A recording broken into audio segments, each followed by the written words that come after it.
Hello, everybody. It's Marcy again from wavesofcommunication.com, and I'm here with another video we're live today on YouTube to talk to you about your language facilitation strategies, the things that you are doing. If this is the first time you're watching me, then you're going to learn some new strategies today. But I suspect many of you who are watching this video have seen me before.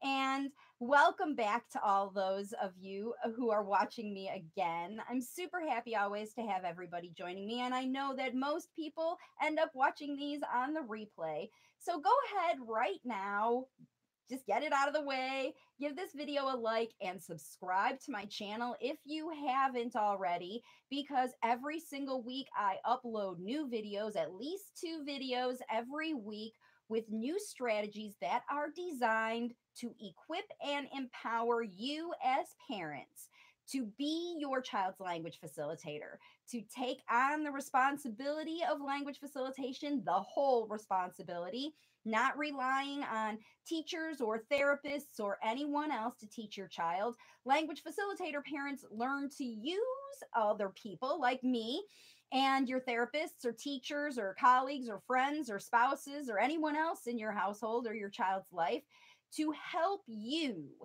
guide your child's language development, because you as their parent, you have the most control and the most accessibility to do this training every day.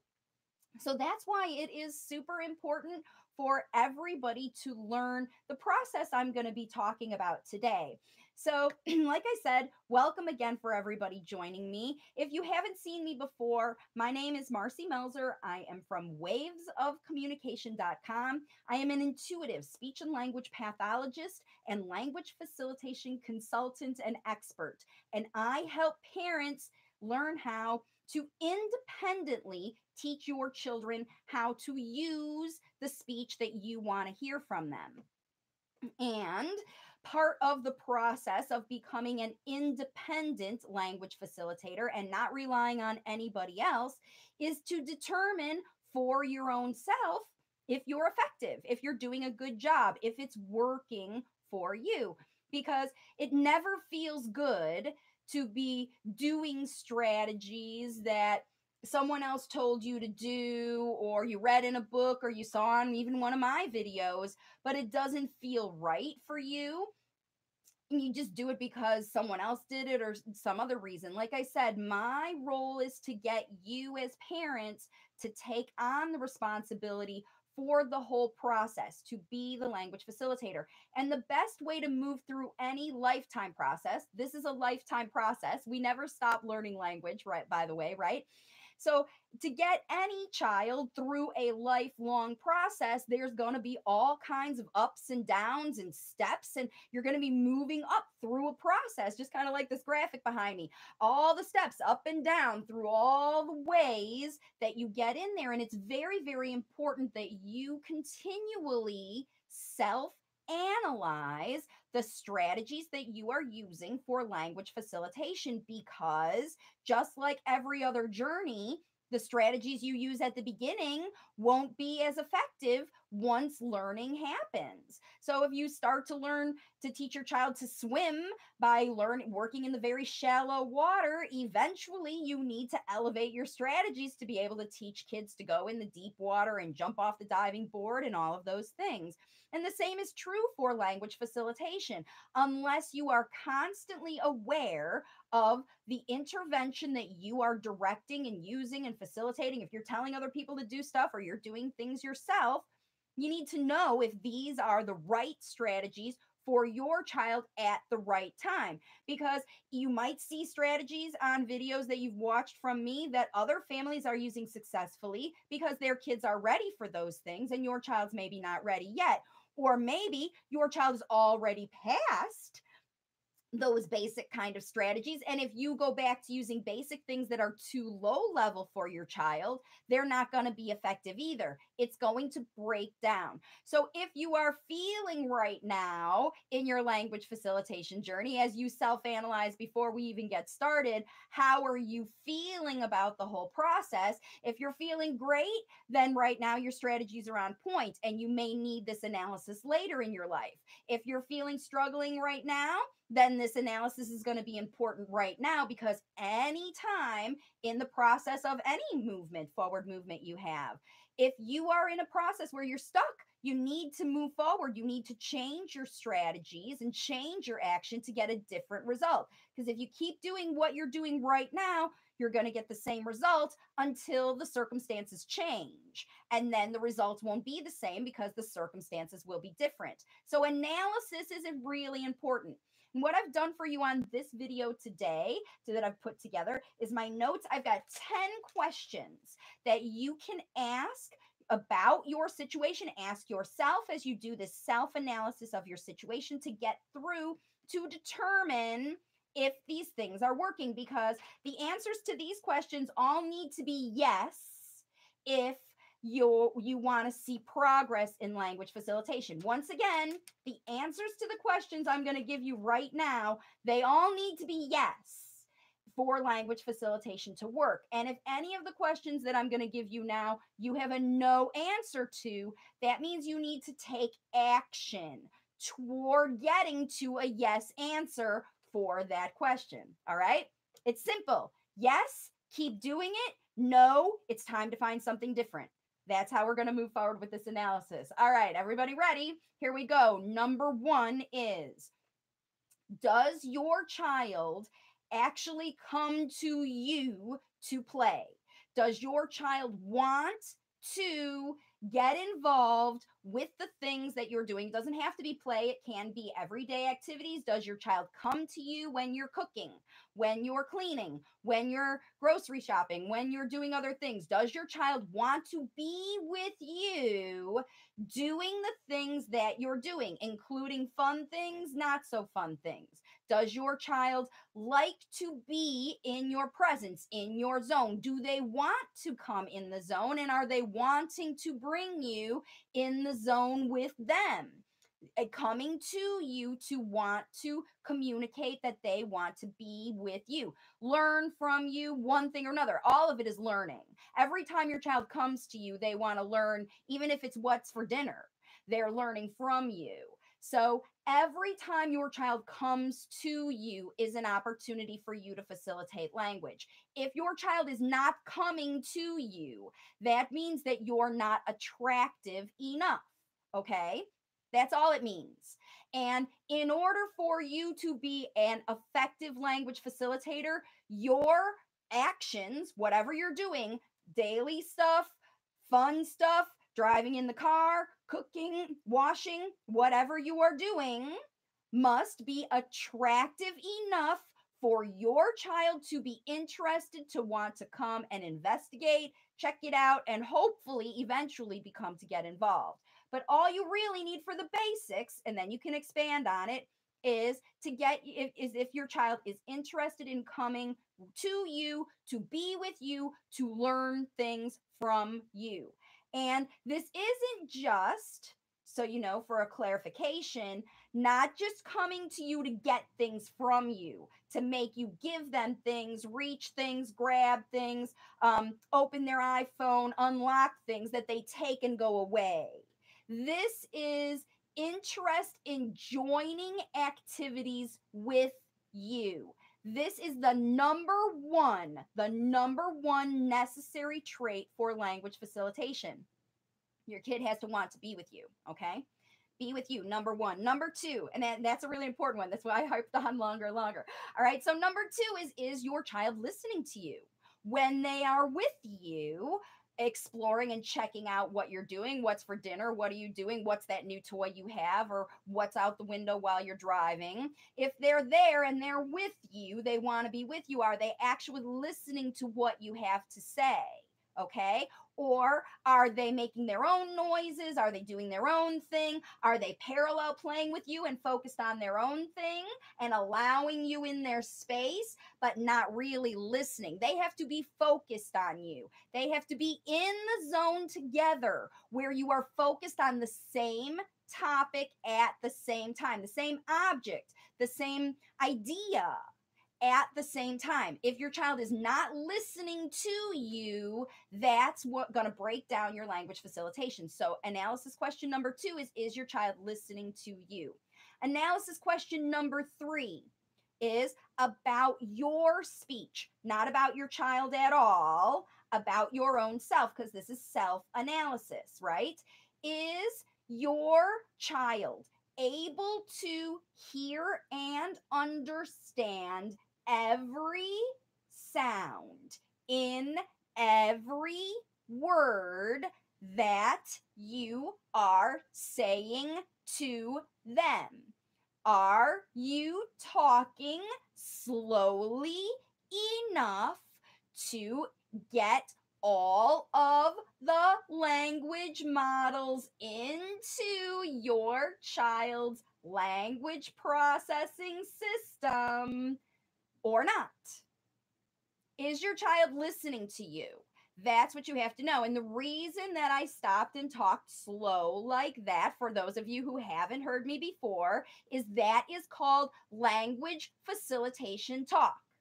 It's slow, it's simple, there are breaks in between the words, there are not too many syllables smooshed together that are too fast for your child to listen and process, okay?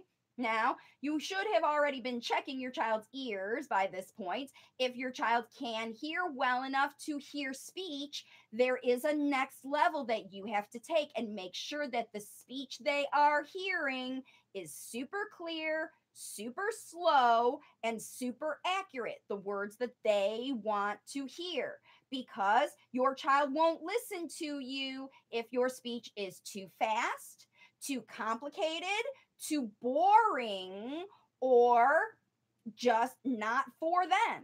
If it is not what they want to hear when they come to you to explore what they're doing, they will go away and it will break down your language facilitation process. So that is the next question that is very, very important in your process. Number 3 is, can your child hear and process every sound in every word, in every phrase, in every sentence that you are saying to them? Now, you can't use this language facilitation talk 24/7. This is the talk that is reserved for your targeted language facilitation time. When the child is coming to you, they are listening to you, you are using this special talking to make sure that all of your good language models that you're providing are getting in there. If your speech is too fast or too complicated or too boring or too something, it's going to shut down the process. So that's what you have to analyze right there. Okay. Next one, number 4 is your child's behavior changing in a positive way?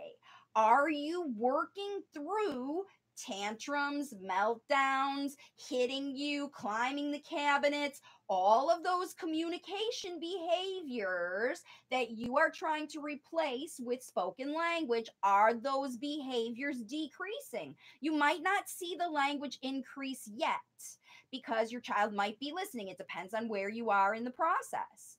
But you can know that your language facilitation is working even before your kid starts talking.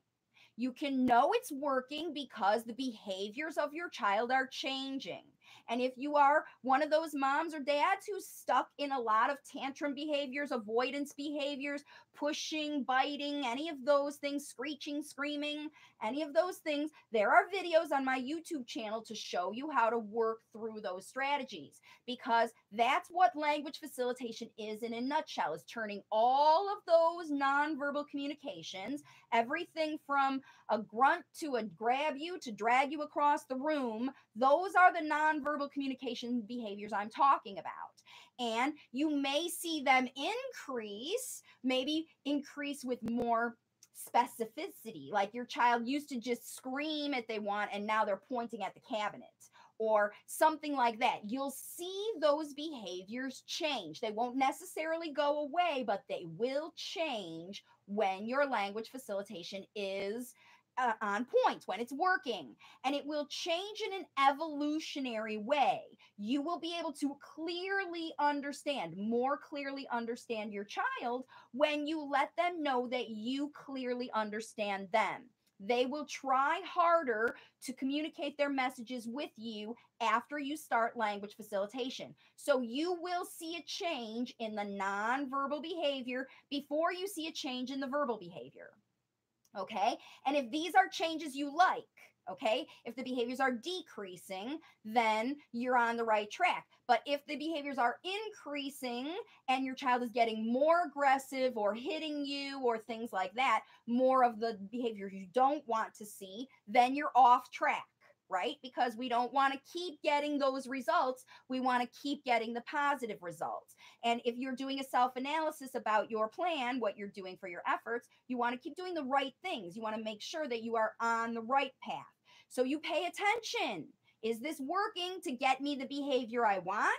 Or is this strategy working to get me behavior I don't want? And you need to analyze that. It's not about your child's behavior. It's about what are you doing to facilitate the language that that behavior is trying to communicate and facilitate through those situations.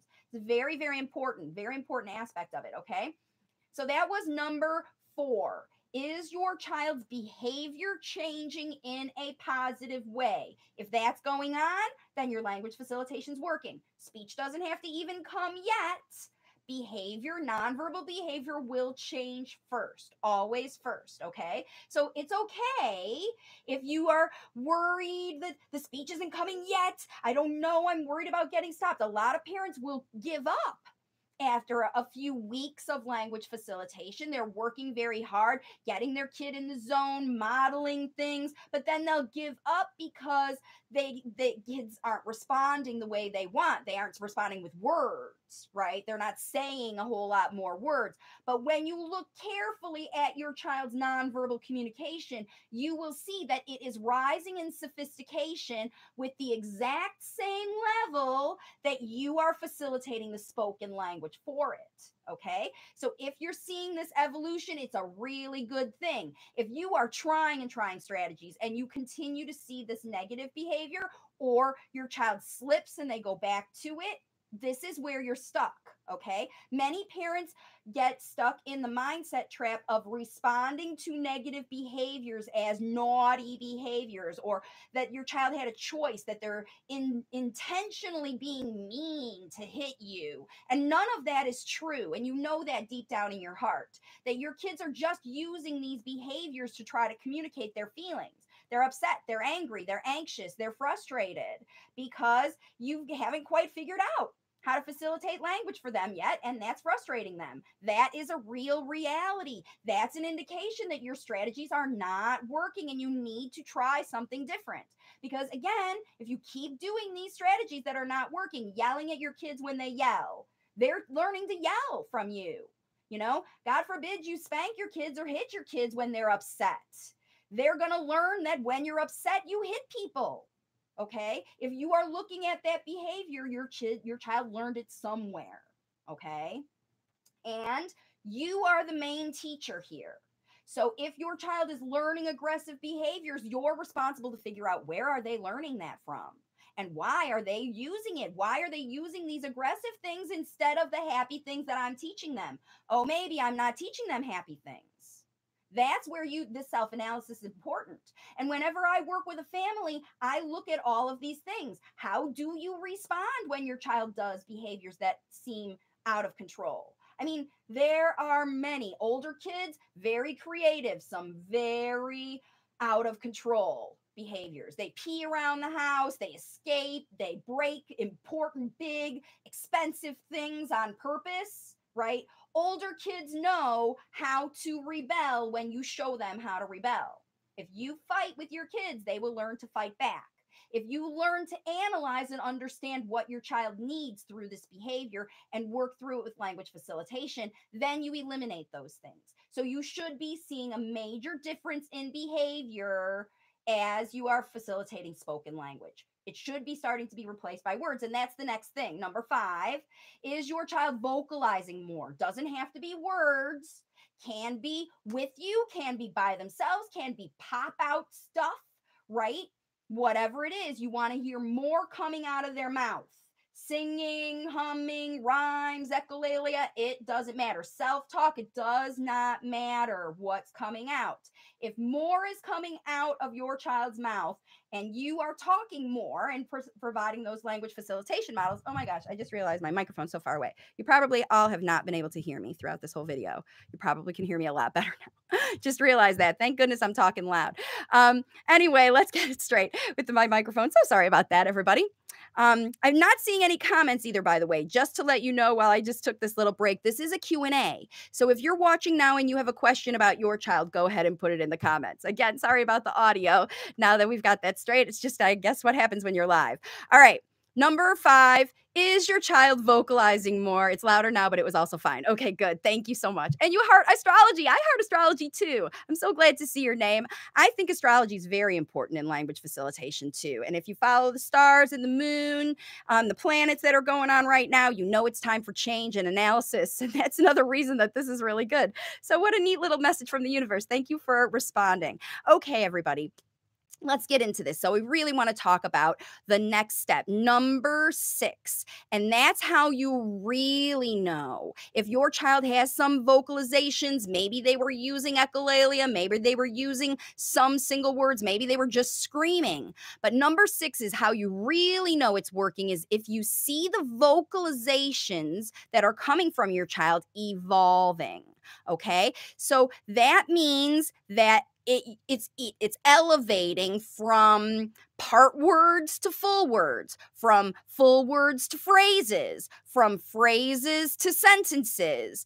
And it's not because you are stretching it out. When your child says cookie, you say, okay, say, I want cookie, I want cookie. That's not what I'm talking about. We're talking about spontaneous vocalizations that are coming from your child. If you are hearing from your child an elevation, they themselves are moving up to the next level, then you know your language facilitation is working.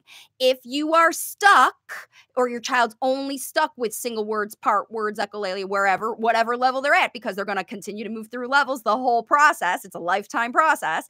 So either way, you need to understand and make sure you are one step ahead of your child. And if your child is elevating in their spoken language, that means that you're on point with language facilitation. That means that you are providing language that is you want your child to aspire to. No baby talk, no scripted, structured stuff that comes from your head. We are facilitating language that your kids learn from you and everybody else they listen to, because you're teaching them how to be a good listener. When you teach them to be a good listener with you, they automatically become good listeners with everybody else. And then when they become good listeners with everybody else, they will learn from everybody else too. And then they'll learn little bits from this kid, and then they'll learn this from Uncle Joe, and then they'll learn this from mommy, and they'll learn this from daddy, and then they'll learn this from their teacher, or they'll learn this from a video. And they'll put all those little things in there, and they'll come out with their language. And it's going to be all kinds of combination depending on where your child is now and what all those exposures were.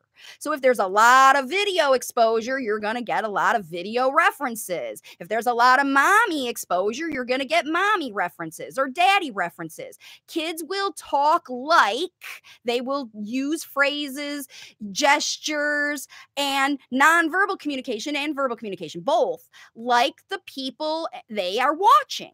Hopefully it's humans, and they're watching people who communicate things. So if grandpa talks with his hands like I I do, you could see your child doing a lot more gestures and hand body things. If you are a very quiet person and it's kind of challenging for you to talk more with your child, it's something you've had to change, it could be a struggle.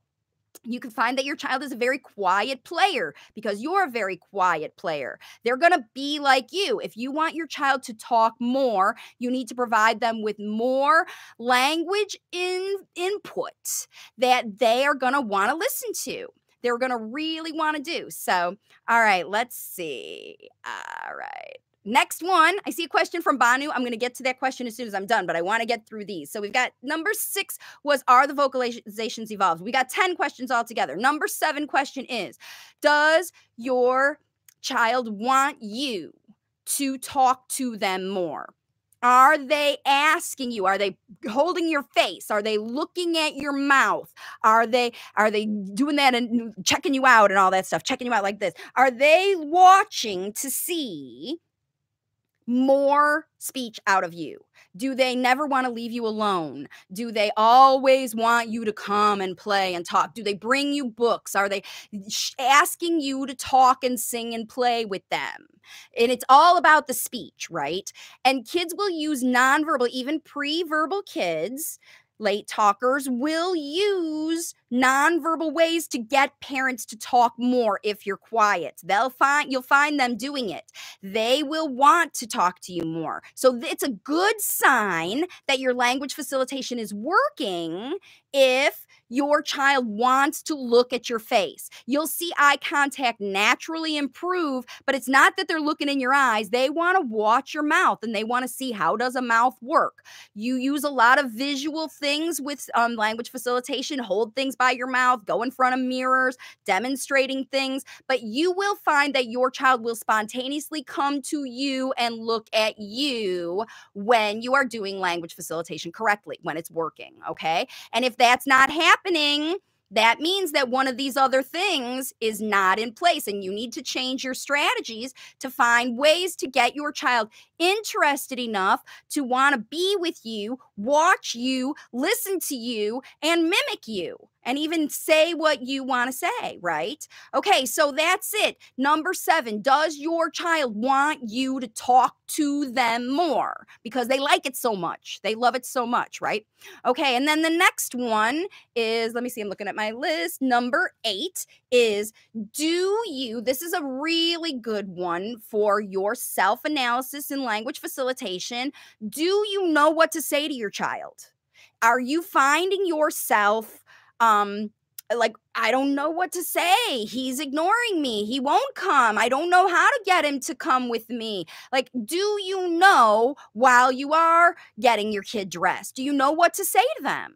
Do you know what to say to facilitate language when you're in the car? Do you know what to say when your child's having a meltdown? Do you know what to say?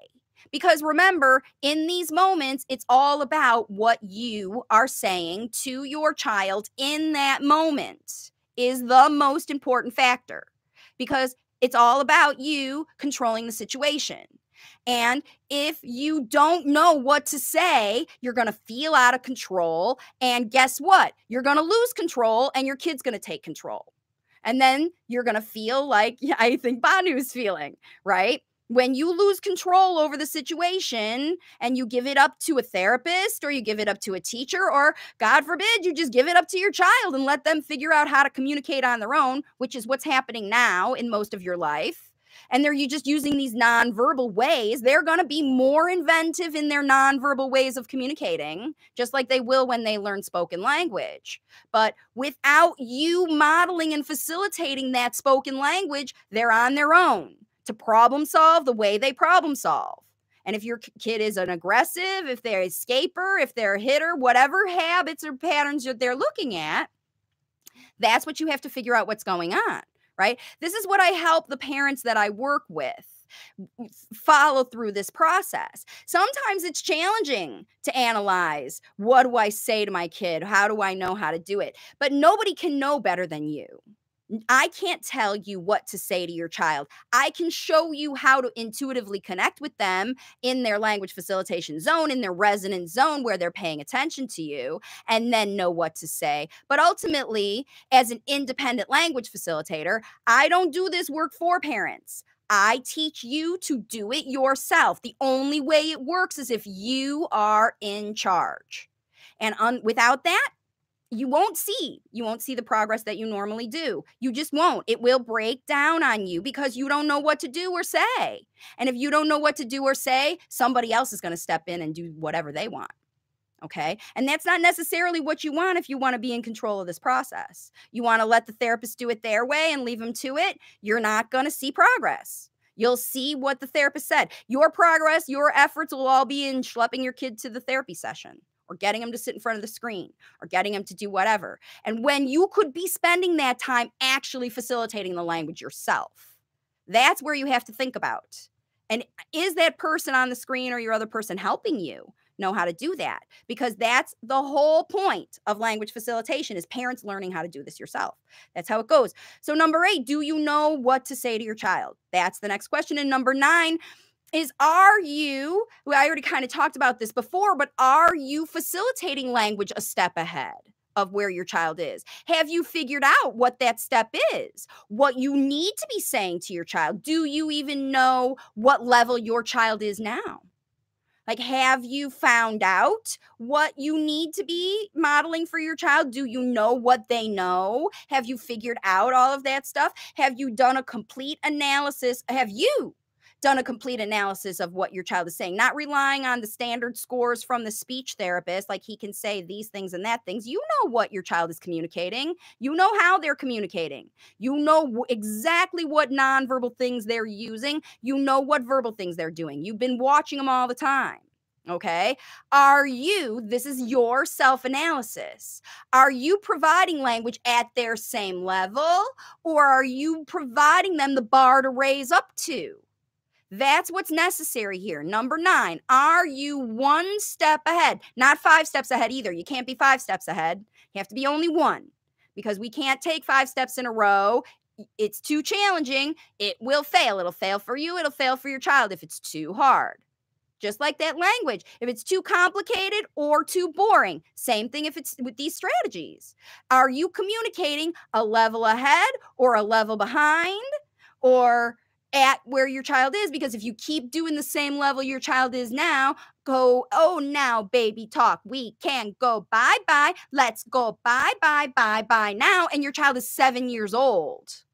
Because your child's nonverbal doesn't mean that they don't understand. You know, most lay talkers understand language, especially older ones, far beyond the language that they can use.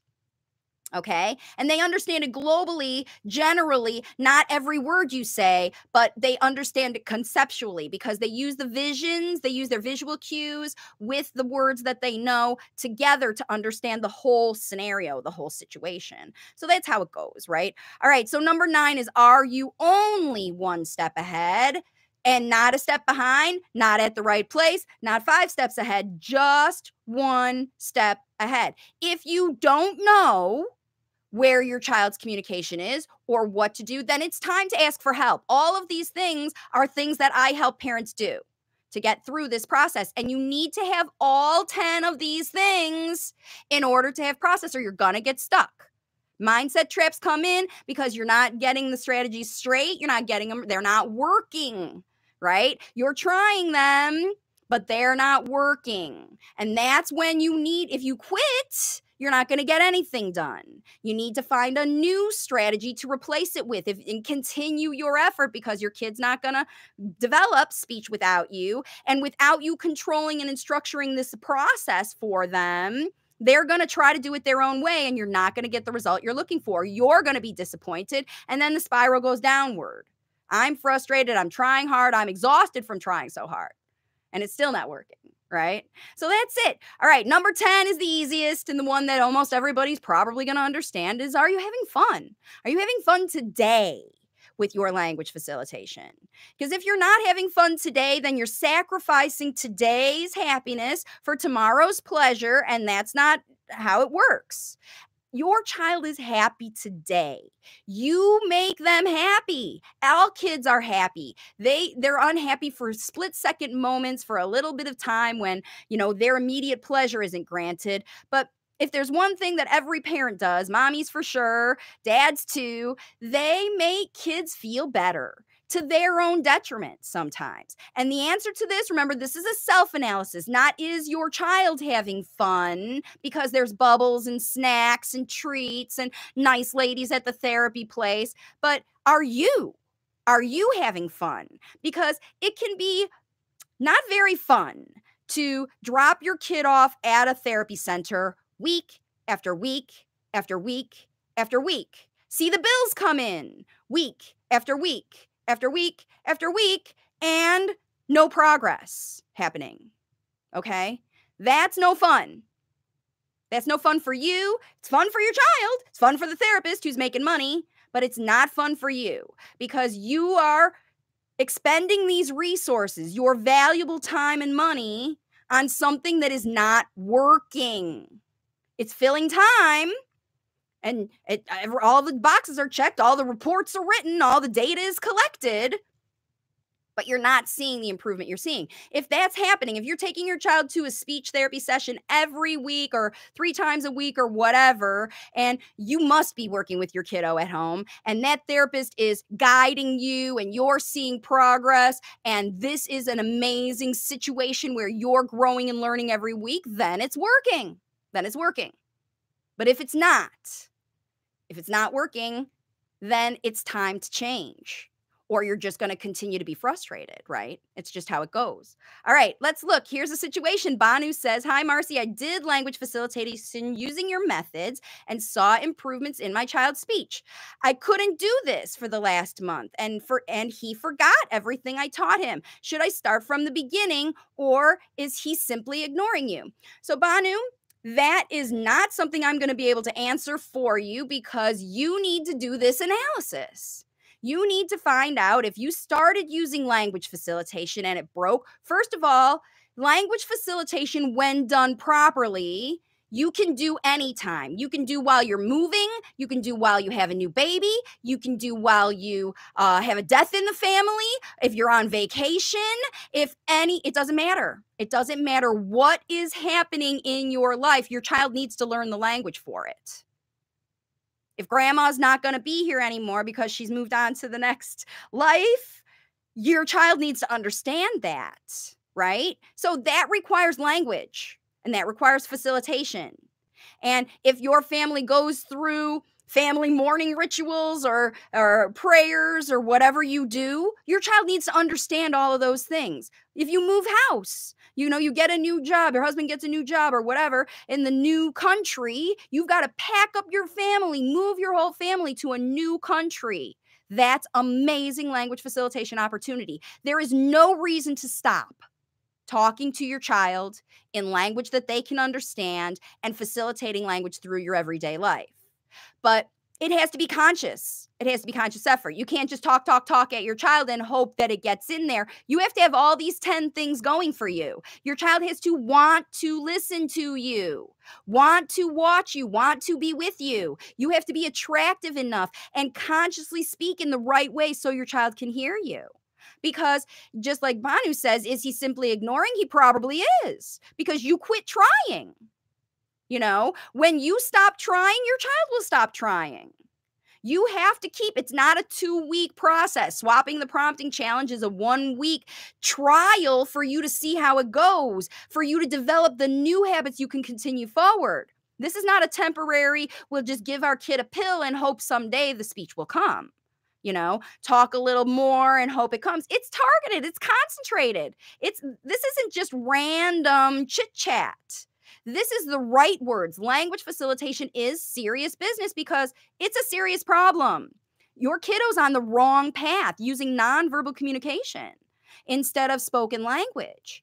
And if you are stuck in the process, you need to get back to the beginning. Is your child watching you? Is your child listening to you? Are you saying the right words for your child? It doesn't matter where you are in the process. There is no beginning. The beginning is today, right now, today. You have to understand what level your child needs you to facilitate language for and do it. And listen, if you need to learn how to do this, that's what I do in my program. My book teaches it, my independent study program teaches it, and all of these videos teach it. But without the right guidance, without the right support, you can fall off of these habits. And that's why this analysis is very important. This is one of those that you should keep in your library to come back and see. Anytime you get stuck, go back to this analysis and find out, why is it broken? Not just it's working, it's not, oh, well, I give up. Your kid needs you.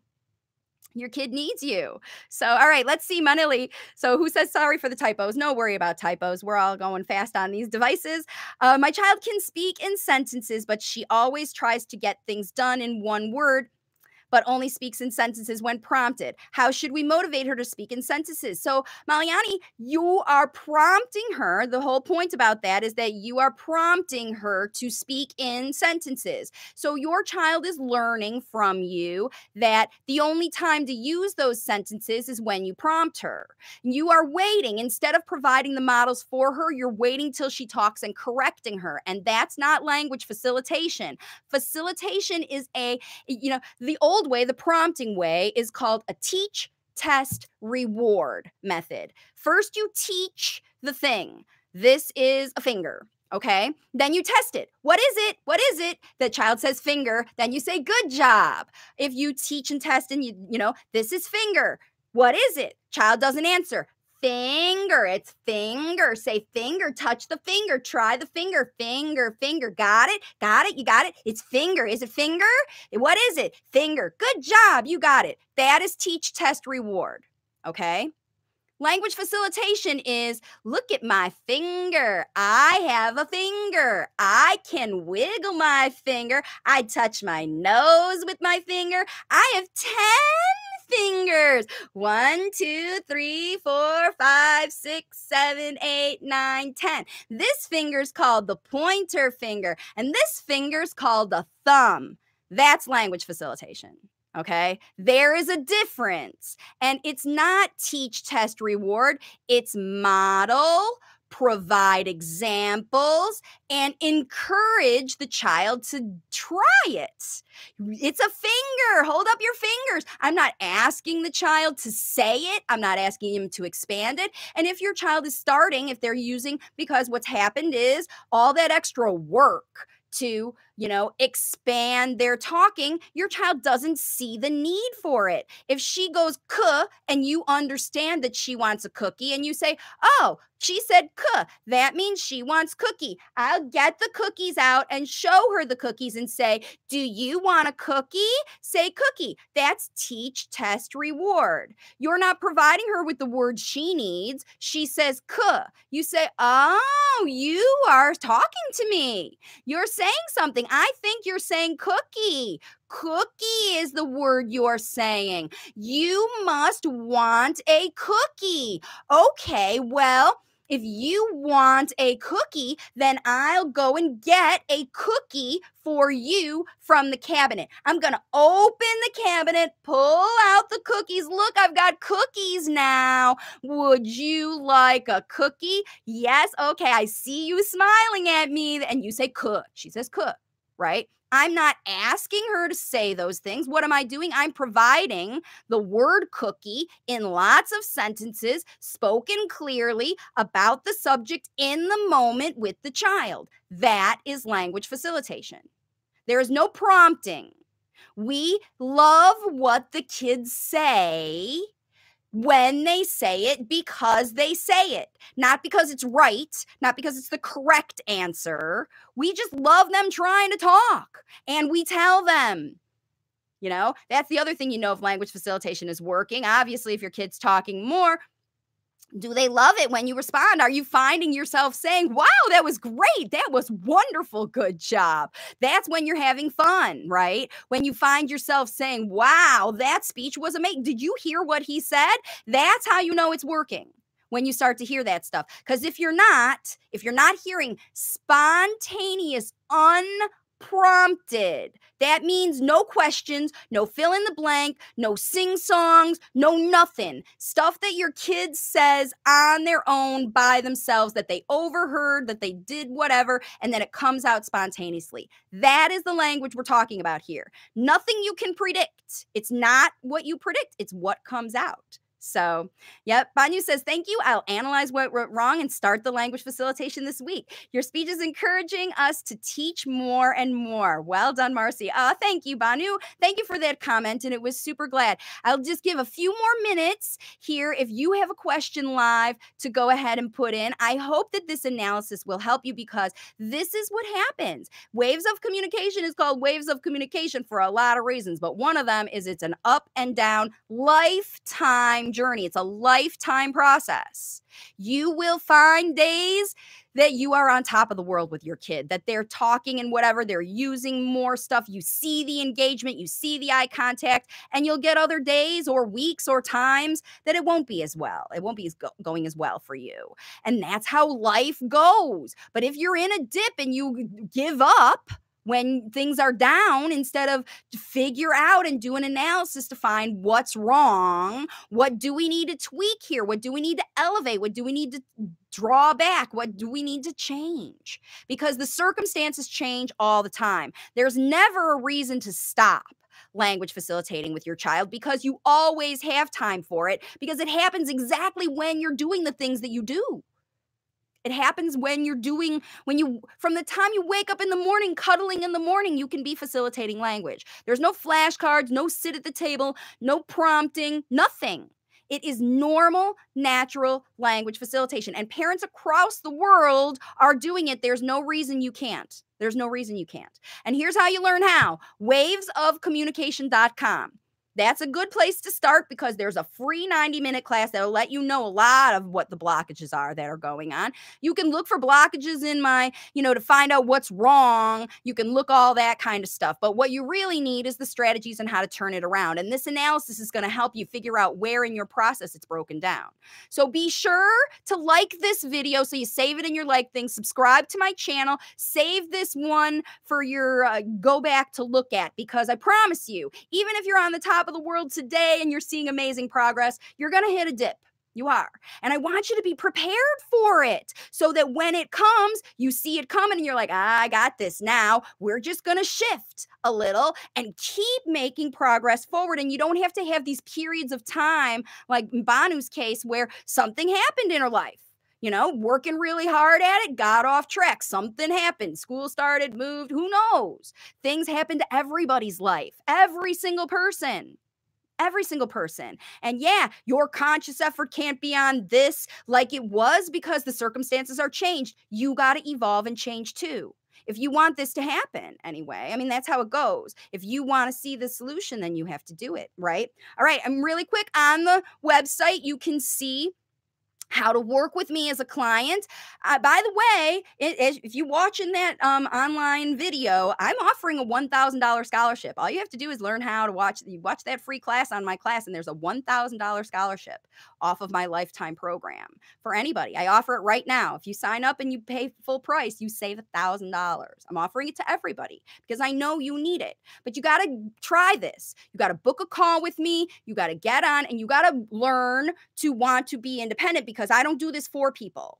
I train people to be so good at this, you could teach somebody else, right? That's how it goes. So, yep, everybody can learn to do it. Now, here's my book. It's called If It Isn't Fun, It Isn't Fun. And that's why the number 10 analysis is, are you having fun every day? You can find this book on Amazon, okay?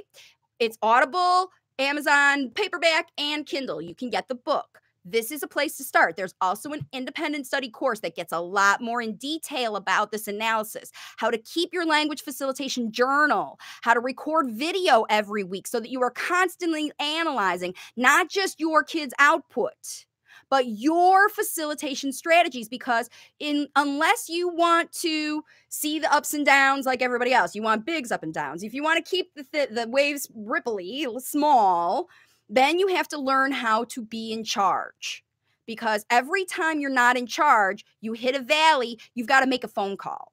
I got to get on a meeting with Marcy. I got to learn how to do it. I got to go back to the book. I got to do whatever. That's because you don't know how to do the analysis yourself. And that's my goal, is for everybody to learn to do this on your own. You don't, because speech therapists come and go. Situations come and go. Circumstances come and go. But you are always constant with your child. And with this analysis, and you get it. So I heard astrology. I read the book and take the independent study course, and I'm saving for the lifetime program. Excellent. I'm so glad to hear you guys. And I'm so glad to see those of you who are saving to start working with me, digging in and starting yourself. You make the best coaching clients, because when you get on with me and you sign on to work with me, it's quick. I just show you how to use, I am easy. I do this analysis super fast, just watching videos. I've done it so many times. I can see this is what's working great. This mom is great at this. You need to double down on those strategies, mama. These other ones, nope, these aren't working so great for you, the prompting ones. Let's see how to replace those prompting. That's what I'm really good at, is showing parents, ooh, these are the habits you're super stuck in. So like if you got somebody who's addicted to donuts and they need to lose weight, like how do you work with them? Some of these moms are super addicted to prompting, right? So, and I get it, because that's what therapists do and that's what parents are in. If you're super addicted to prompting and you need help to get out of that habit, get into some new habits that feel good every day, because the prompting, it's just a mini reward. When you hear your kids say cookie or kuh, and you say, I want cookie, and then they say, I want cookie, it's a little rush of dopamine to your head. He said it. He said a whole sentence. He said a whole sentence. Maybe he'll know. And you know it's in there. But you also know, because it deflates almost immediately. I had to prompt it. He said a sentence, but I had to prompt it. He said but it was, I didn't hear it again. The waves. I'm up, I'm down. He did it. I don't. Prompting gets you a lot of that, and that is exhausting. That up and down feelings, that's what happens when you don't know. The progress that you see is happy every day. That was fun. That was good. I felt like planted some good seeds here. I got some good language into my kid today. That's what you want to lay your head on the pillow thinking, not I heard my kid say 5 scripted sentences. I got extra, like he listened to me for 5 hours today. How much time is your child paying attention? How much time are they listening and learning from you?